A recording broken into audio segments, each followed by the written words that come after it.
خاصة صراحة علمونا الغباء والجبن، خاصة أنا مش نورمال والله. أنا وقت كنت صغير عمري 5 سنين سمعت حاجات حتى ما تفسرونيش معناها، سمعت واحد يقول لك نحكي لك حكاية خشمك برية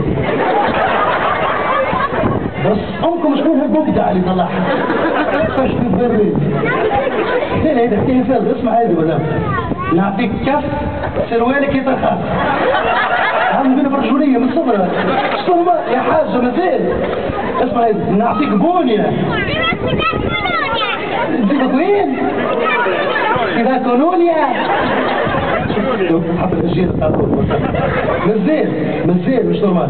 عندك واحد بزنيز نتاع قبل مش نورمال، كان الراجل ياكل في شد العيد مرة تتعدى فجأة في النهج ديما غادي اسمع كده الابداع والشعر اسبرين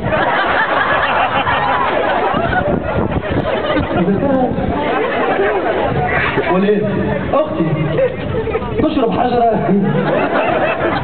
تشرب حجرة فوق الغنية فوق صدقهم فوق الغنية ساعة ثم غنية لا فهمتها جابونية لا هندوية لا مكسيكية. اسمع النجدة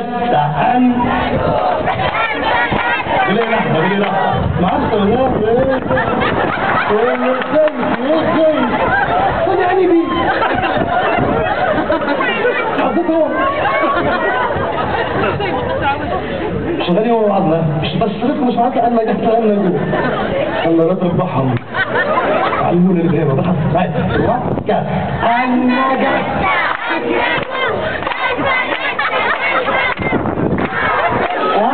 هي هو مارك